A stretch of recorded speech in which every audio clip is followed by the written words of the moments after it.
नमस्कार दोस्तों, डिजिटल गुरुकुल में आप सभी का स्वागत है।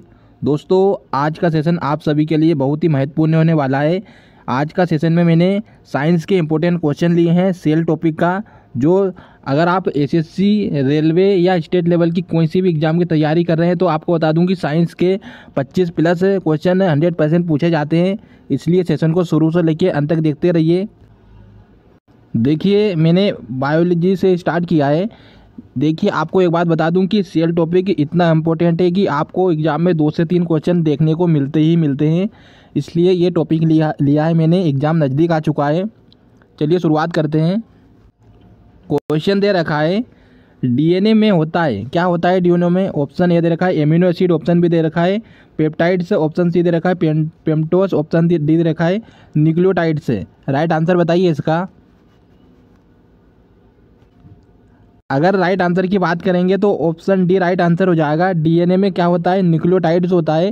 देखिए, क्वेश्चन पूछा जा सकता है कि डीएनए का फुल फॉर्म क्या है, तो याद रखिएगा D oxy ribo nucleic acid. याद रखिएगा D oxy ribo nucleic acid होता है।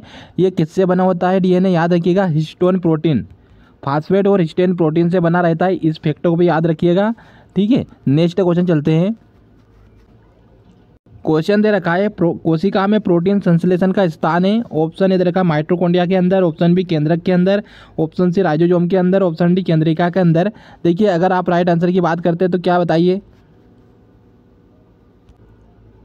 राइट आंसर क्या हो जाएगा? राइजोसोम। देखिए, कोशिका में प्रोटीन संश्लेषण का निर्माण कौन करता है? राइजोसोम करता है, क्योंकि राइजोसोम को याद रखिएगा प्रोटीन की फैक्ट्री बोलती हैं।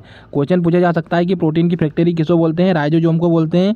अगर आपसे पूछा जाए कि ऊर्जा गृह किसको बोलते हैं, कोशिका का ऊर्जा गृह किसे बोलते हैं, तो याद रखिए माइटोकॉन्ड्रिया को बोलते हैं। अगर आपसे केंद्रक को अगर पूछे सबसे बड़ी कोशिका कौन सी है, केंद्रक याद रखिएगा। सबसे छोटी पूछा जाए तो याद रखिएगा राइजोसोम। ये सभी फैक्ट आप याद रखिएगा। चलते हैं नेक्स्ट पर। क्वेश्चन दे रखा है, निम्नलिखित में से किसमें वानस्पति की केंद्रक नहीं पाया जाता है? ऑप्शन ए दे रखा है हैरा शैवाल में, ऑप्शन बी कवक में, ऑप्शन सी लाइकेन में, ऑप्शन डी जीवाणु में। राइट आंसर बताइए इसका। राइट आंसर क्या हो जाएगा? जीवाणु के अंदर बताना चाहूँगा वानस्पतिक केंद्रक नहीं पाया जाता है, क्योंकि याद रखिएगा बैक्टीरिया क्या होता है? प्रोकैरियोटिक होता है। इसके अंदर कौन सी सेल पाई जाती है?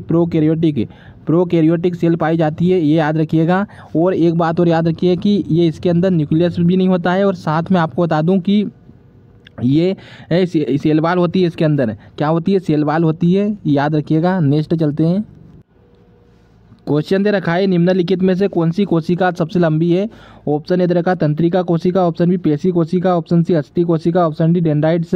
राइट आंसर बताइए इसका। राइट आंसर क्या हो जाएगा? तंत्रिका कोशिका मतलब नर्वस सेल। याद रखिएगा सबसे लंबी कोशिका सब पूछा जाए तो याद रखिएगा नर्वस सेल। यहाँ पे क्वेश्चन को ढंग से पढ़िएगा कि सबसे लंबी कोशिका पूछी है तो नर्वस सेल। अगर ह्यूमन की पूछे, एनिमल में सबसे बड़ी पूछे तो याद रखिएगा ओवम होता है, मनुष्य की पूछे तो ओवम होता है, और सबसे छोटी पूछे तो स्पर्म होता है। ये सभी याद रखिएगा। नेक्स्ट चलते हैं। क्वेश्चन दे रखा है, राइजोसोम किसके बने होते हैं? ऑप्शन ए दे रखा है DNA plus protein, option plus second दे रखा है DNA, option C RNA plus protein, option D दे रखा है RNA plus DNA. Right answer बताइए। राइट आंसर क्या हो जाएगा? आरएनए प्लस प्रोटीन से बना रहता है राइजोसोम। अगर इसकी खोज की बात अगर आप किया जाए तो खोज किसने की? पेलेड ने की। किसने? पेलेड। याद रखिए खोज किसने की? पेलेड ने की है। ये फैक्ट याद रखिएगा। नेक्स्ट चलते हैं। क्वेश्चन दे रखा है, कोशिका सेल शब्द किसने दिया है? ऑप्शन ए दे रखा है Leeuwenhoek, option B Robert Hooke, option C Robert Brown, option D Fleming. Right answer बताइए इसका। राइट आंसर क्या हो जाएगा? Robert Hooke. देखिए, सेल अगर शब्द की बात करें तो किसने दिया? रॉबर्ट हुक ने दिया है। इसकी खोज भी रॉबर्ट हुक ने की। कब की है? 1665 में। क्वेश्चन पूछा जा सकता है। याद रखिएगा इन्होंने कोशिका की जो खोज की है, मृत कोशिका की खोज की है। क्वेश्चन पूछा जाता है कि मृत कोशिका की खोज किसने की? रॉबर्ट हुक ने। अगर जीवित का पूछा जाए तो ल्यूवेनहोक ने की है, ये याद रखिएगा। नेक्स्ट चलते हैं। क्वेश्चन दे रखा है, लाइसोसोम आत्मघात की थैली है क्योंकि इसमें ऑप्शन ए दे रखा है जल अपघटन एंजाइम होता है, ऑप्शन बी परजीवी क्रियाएं होती है, ऑप्शन सी भोज्य रिक्तिकाएं होती है, ऑप्शन डी दे रखा है अपचयी एंजाइम होता है। राइट आंसर बताइए इसका। राइट आंसर क्या हो जाएगा, इसमें जल अपघटन एंजाइम पाया जाता है। देखिए लाइसोसोम को आत्मघात की थैली भी बोलते हैं। आत्महत्या के कारण इसका बताता हूँ, क्योंकि इसके अंदर जो हमारी बॉडी के अंदर जो आरबीसी रहती है वो अपने आप मरने लगती हैं। ये मारने लगती हैं, अगर ज़्यादा बनने लगे तो अपने आप मरने लगती हैं, इसलिए आत्मघात की थैली कहते हैं। नेक्स्ट चलते हैं। क्वेश्चन दे रखा है, कोशिका का पावर हाउस कौन है? ऑप्शन ए दे रखा है chloroplast, option B mitochondria, option C Golgi का है, option D nucleus. Right answer बताइए। राइट आंसर क्या हो जाएगा, माइटोकॉन्ड्रिया। देखिए मैंने अभी आपको बताया था कि ऊर्जा गृह किसको बोलते हैं, माइटोकॉन्ड्रिया को बोलते हैं। अगर इसकी खोज किसने की, अगर ये पूछे जाए तो किसने की, अल्टमैन ने। किसने की है, अल्टमैन, ये याद रखिएगा। और यहाँ पे देखिए क्लोरोप्लास्ट भी दे रखा है, तो क्लोरोप्लास्ट बता देता हूँ कि ये सिर्फ प्लांट सेल के अंदर पाया जाता है, प्लांट के अंदर पाया जाता है क्लोरोप्लास्ट, जिसकी वजह से पत्तियों का कलर जो रहता है हरा रहता है। गोल्गी का क्या काम करता है ये भी बता देता हूँ। देखिए गोल्गी का काम होता है कि फूड पैकेजिंग का, मतलब जैसे एक तरह से क्या बोल सकते हैं हम, डिलीवरी बॉय की तरह कार्य करता है। कि जैसे कि अगर यहाँ पर प्रोटीन है, मान लीजिए यहाँ पर प्रोटीन है और प्रोटीन की रिक्वायरमेंट यहाँ पर भी होती है, तो ये फूड पैकेजिंग का काम करता है, ये याद रखिएगा। नेक्स्ट चलते हैं। क्वेश्चन दे रखा है, ईस्ट है। ईस्ट क्या है? ऑप्शन ए दे रखा है prokaryotic, option B eukaryotic, option C एक कोशिकी, ऑप्शन डी बहुकोशिकी। राइट आंसर बताइए इसका। राइट आंसर क्या हो जाएगा, यूकैरियोटिक है। देखिए ईस्ट अगर आपसे पूछा जाए तो क्या है, ईस्ट एक तरह का, याद रखिए, फंगस है। फंगस क्या है, ईस्ट क्या है, एक तरह का फंगस है, ये याद रखिएगा। फंगस में आपको बता दूं कि ईस्ट हुआ, अमीबा हुआ। देखिए ये अमीबा अगर आपसे पूछा जाए किस वर्ग में पूछा आता है, तो याद रखिएगा अमीबा, पैरामीशियम, ये सभी याद रखिएगा। पैरामीशियम पूछा जा सकता है, तो ये सभी किसके अंदर आता है, प्रोटिस्टा वर्ग के अंदर आता है। नेक्स्ट चलते हैं। क्वेश्चन दे रखा है, सभी कवक सदैव होते हैं। ऑप्शन ए दे रखा स्वपोषी, ऑप्शन बी विविध पोषी, ऑप्शन सी दे रखा परजीवी, ऑप्शन डी मृतोपजीवी। राइट आंसर बताइए इसका। राइट आंसर क्या हो जाएगा, मृतोपजीवी। देखिए मृतोपजीवी का मतलब क्या होता है कि ये सड़े गले पेड़ पौधों की पत्तियां रहती है, उसका सेवन करते हैं। ये खुद का भोजन नहीं बनाते हैं। याद रखिए कवक खुद का भोजन नहीं बनाते हैं। और याद रखिएगा परजीवी का मतलब क्या होता है, जो दूसरों पर जीवन यापन करे, जैसे ह्यूमन, एनिमल की बात करता हूँ, दूसरों पर जीवन यापन करते हैं। स्वपोषी किसको बोल सकते हैं, प्लांट को बोल सकते हैं। प्लांट एक स्वपोषी है जो खुद का भोजन खुद बनाते हैं, ये याद रखिएगा। नेक्स्ट चलते हैं। क्वेश्चन दे रखा है, कवकों में संचित भोज्य पदार्थ क्या होता है? ऑप्शन ए दे रखा है मंड, option B lipid, option C दे रखा है प्रोटीन, ऑप्शन डी दे रखा है ग्लाइकोजन या तेल। राइट आंसर बताइए। राइट आंसर क्या हो जाएगा, ग्लाइकोजन या तेल। देखिए अगर आपसे पूछा जाए कवकों में संचित भोज्य पदार्थ है, ये ग्लाइकोजन या तेल का होता है, याद रखिएगा। लिपिड क्या होता है, लिपिड एक तरह का प्रोटीन होता है, और ये प्रोटीन अलग तरह का होता है जो वो सेल के अंदर पाया जाता है, न्यूक्लियस के अंदर। नेक्स्ट चलते हैं।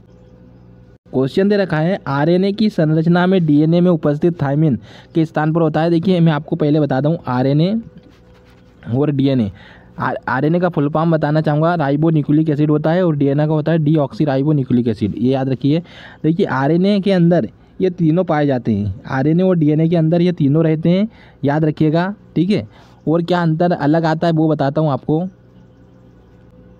इसका राइट आंसर क्या हो जाएगा, यूरेसिल, ये याद रखिएगा। अब मैं आपको बता दूं कि आरएनए जो रहता है और डीएनए जो रहता है, इन देखिए आरएनए और डीएनए के अंदर ये तीनों रहता है, लेकिन एक चीज़ का फ़र्क होता है, और वो वही चीज़ आपसे एग्जाम में पूछा जाता है कि आरएनए के अंदर याद रखिएगा यूरेसिल होता है, और डीएनए के अंदर रहता है थायमिन।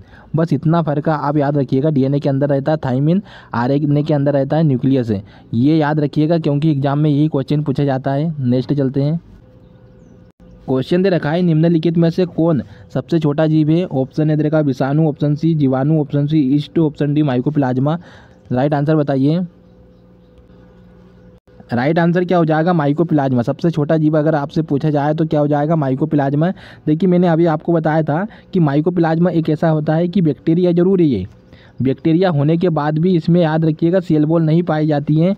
एक तरह का बैक्टीरिया होने के बाद भी वो सबसे छोटी सेल, अगर आपसे जीव पूछा जाए तो बैक्टीरिया याद रखिएगा माइकोप्लाज्मा होता है। नेक्स्ट चलते हैं। क्वेश्चन दे रखा है, प्लाज्मा झिल्ली या प्लाज्मा मेम्ब्रेन क्या है? क्या करती हैं? ऑप्शन ए का प्रोटीन संश्लेषण का कार्य करती हैं, जल में कोशिकाओं का प्रवेश और निकास को नियंत्रित करती हैं, या फिर कोशिका में जल अपघटित, देखिए जल खनिज या निकास को नियंत्रित करती हैं, या ऑप्शन डी का पादप कोशिकाओं के कोशिका अंगों की सुरक्षा करती है। राइट आंसर बताइए। राइट आंसर क्या हो जाएगा? ऑप्शन सी, कोशिका में ये क्या करती है? जल खनिजों को पूरी तरह से नियंत्रित करने का काम करती है। जैसे बॉडी के अंदर हमको प्रोटीन की ज़रूरत पड़ती है, जल खनिज की ज़रूरत पड़ती है, या फिर विटामिन की कमी पड़ती है, तो सभी को नियंत्रित करने का कार्य करती है प्लाज्मा झिल्ली, याद रखिएगा। नेक्स्ट चलते हैं।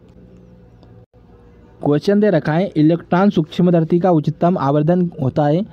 ऑप्शन ए दे रखा 2000 गुना, ऑप्शन बी 20 लाख गुना, ऑप्शन सी 20,000 गुना, ऑप्शन डी दे रखा 2 लाख गुना। राइट आंसर बताइए। राइट आंसर क्या हो जाएगा? ऑप्शन डी 2 लाख गुना होता है। नेक्स्ट चलते हैं। क्वेश्चन दे रखा है कि एक एंगस्ट्रॉम बराबर क्या होता है? ऑप्शन ए दे रखा 10⁴, option B 10⁻⁻7 metre, option D 10⁸ metre, option D 10⁻10 metre. Right answer बताइए।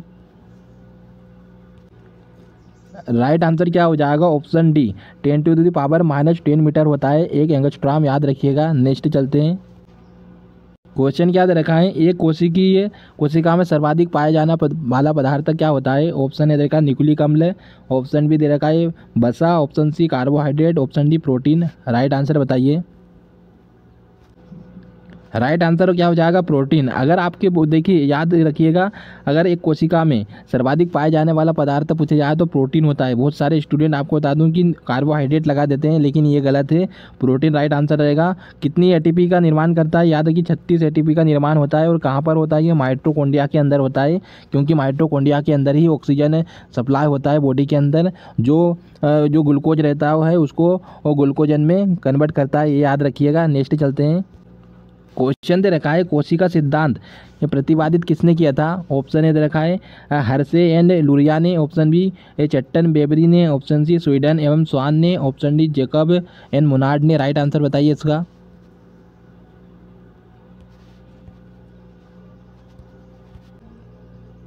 राइट आंसर क्या हो जाएगा? स्वीडन एवं स्वान ने, याद रखिएगा। सेल थ्योरी, अगर आपसे सेल थ्योरी किसने दिया तो याद रखिएगा स्वीडन एवं स्वान ने दिया है। नेक्स्ट चलते हैं। क्वेश्चन दे रखा है, पादप कोशिका में जंतु कोशिकाओं से भिन्नता निम्नलिखित में से किस कारण से है?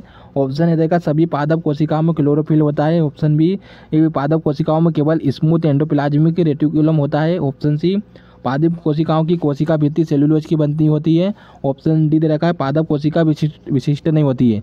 देखिए राइट आंसर बताइए इसका। राइट आंसर क्या हो जाएगा? Option C. यह भिन्नता क्यों होती है मैं आपको बताता हूँ पहले कि देखिए जंतु, मैंने अभी आपको बताया था कि एनिमल सेल के अंदर सेल वॉल नहीं पाई जाती है। एनिमल सेल के अंदर, एनिमल जंतु के अंदर याद रखिएगा यहाँ पर सेल वॉल नहीं पाई जाती है। तो यहाँ पर वही चीज़ें बताया है कि पादप कोशिका मतलब प्लांट के अंदर कोशिका भित्ति पाई जाती हैं, ये सेलुलोज की बनी होती हैं। इस फैक्टर को आप याद रखिएगा। नेक्स्ट चलते हैं। क्वेश्चन दे रखा है, यदि कोशिका के राइजोसोम नष्ट कर दिया है तो क्या होता है? ऑप्शन ए दे रखा प्रकाश संश्लेषण नहीं होगा, ऑप्शन बी शोषण नहीं होगा, ऑप्शन सी वसा संचय नहीं होगा, ऑप्शन डी प्रोटीन संश्लेषण का निर्माण नहीं होगा। राइट आंसर बताइए। राइट आंसर हो जाएगा प्रोटीन संश्लेषण नहीं होगा। देखिए मैंने अभी आपको बताया था कि अगर राइजोसोम अगर हमारी बॉडी के अंदर नहीं होता है तो प्रोटीन संश्लेषण का निर्माण नहीं होगा, जिससे बताना चाहूँगा आपको एमिनो एसिड की नहीं मिलेगा। जो क्या एमिनो एसिड क्या करता है? प्रोटीन बनाने का काम करता है, तो ये प्रोटीन नहीं बनेगा बॉडी के अंदर, ये याद रखिएगा। नेक्स्ट चलते हैं। दोस्तों आज का सेशन यहीं तक रहेगा। मैंने 20+ क्वेश्चन लिए हैं इंपॉर्टेंट, जो प्रीवियस ईयर आई हुई क्वेश्चन है लगभग। और देखिए ये एग्जाम के लिए बहुत ही महत्वपूर्ण है। अगर आप किसी भी एग्जाम की तैयारी करते हैं, अगर आप नेक्स्ट टॉपिक किस टॉपिक पर चाहते हैं तो आप कमेंट करके ज़रूर बताइए, और लाइक सब्सक्राइब करना बिल्कुल भी ना भूलिए, और कमेंट ज़रूर करिएगा। मिलते हैं नेक्स्ट सेशन में।